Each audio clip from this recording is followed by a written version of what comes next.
Fala galera, tudo bem? Você tem algum dinheiro investido num CDB do Banco Master e não faz ideia do que esse banco faz? Nesse vídeo vamos começar a análise do Banco Master.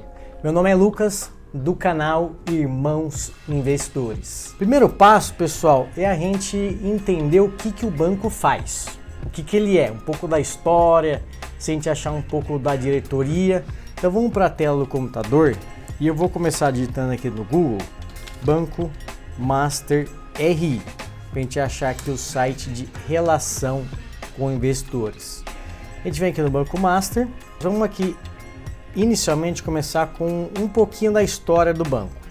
Sobre nós, a primeira coisa que a gente observa aqui é que o banco ele tem 4 décadas, é um banco antigo, e aqui a princípio ele falou que existe aqui alguns novos pilares recentes desde 2019, com a mudança do controle acionário, onde ele se tornou aqui um novo banco digital, chamado aí hoje de Banco Master. Beleza, primeira coisa que a gente levanta aqui, existiu alguma reestruturação aqui em meados de 2019. Vamos tentar entender o que é um pouco desse passado do banco, para a gente começar a saber o que é esse banco. A trajetória, olha lá, ele foi fundado aqui, até com outro nome, fundada a Máxima Corretora, ou seja, era inicialmente lá em 74, uma corretora de valores chamado Máxima. Então a gente vem aqui, 84, criação da consultoria, 96, 99, 2000, olha que interessante, né? Apesar de ele ter 40 anos, esse banco começou a operar com crédito em meados aqui de 2000, ou seja, tem pouco menos aí de 23 anos. Se a gente comparar com outros grandes bancos, é um passado relativamente recente. Você pega Itaú, Bradesco, Santander, os grandões, eles têm um histórico de operações de crédito muito mais antigo que o Banco Master. Primeiro ponto de atenção. Então a gente vai passando, olha só, cria o primeiro fundo aberto de direitos creditórios do país com avaliação máxima, blá blá blá. Outra coisa que chama atenção, ele teve aqui algum aspecto de operar com direitos creditórios. Depois eu entro mais em detalhe o que é isso. Vamos passando. Olha aqui em 2010, ela tem também uma asset management, né? uma gestão aqui de patrimônios, uma empresa que faz essa gestão de recursos. No final de 2010 tinha aqui em torno de $1 bilhão, até um valor interessante para essa época. 2011, 2013, perfeito.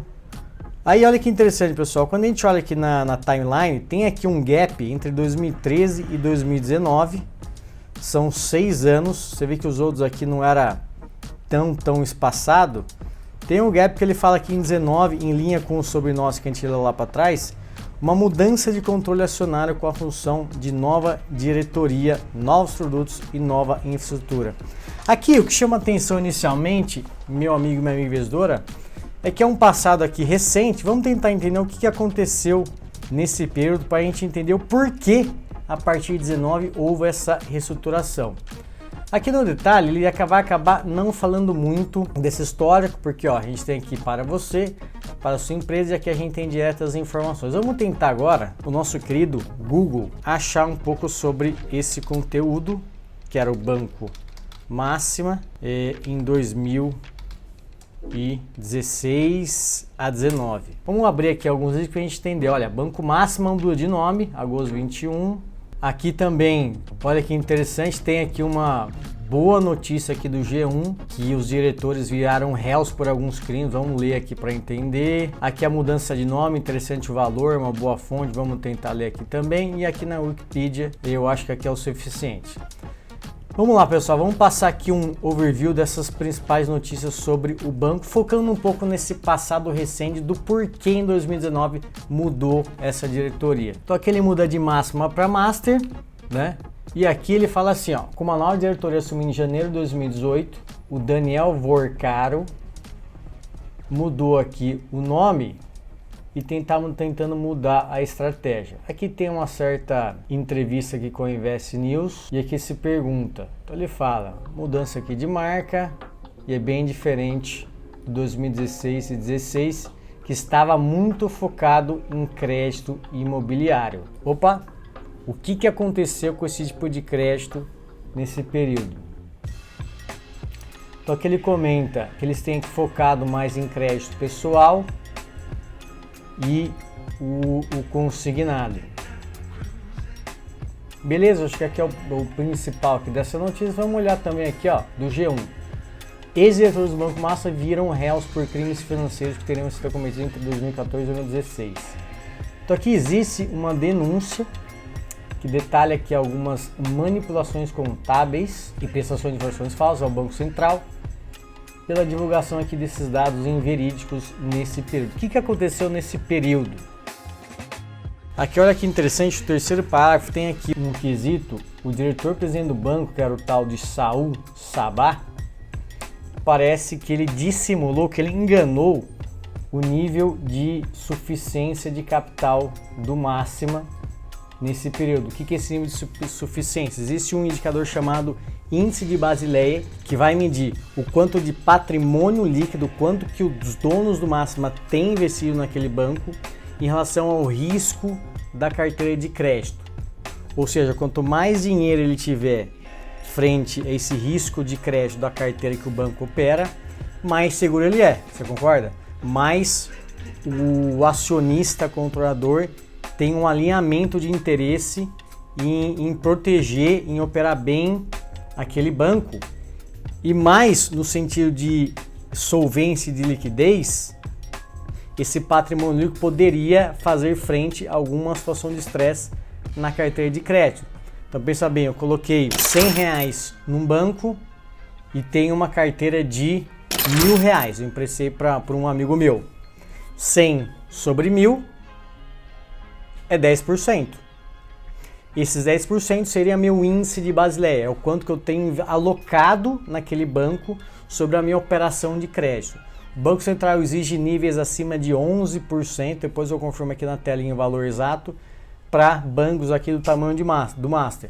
Então, a princípio, nesse período aqui, 2015-16, parece o banco ter havido alguns problemas para que o diretor aí viesse a enganar esse índice de Basileia que ele reporta ao Banco Central.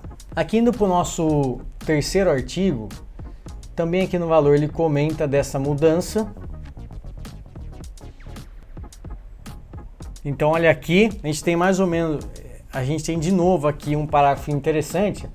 A história do Máxima começou a mudar em 2016, quando o empresário do ramo imobiliário, ou seja, o management ali é do ramo imobiliário, que assim, existe opções de crédito no segmento imobiliário, mas elas são arriscadas, é um setor arriscado. Os outros bancos têm outras linhas, crédito pessoal, consignado, de veículos, para empresas. Então, essa história aqui do ramo imobiliário também chama atenção. Então aqui ele fala também com forte atuação, ou seja, devia ser concentrada essa carteira no crédito imobiliário.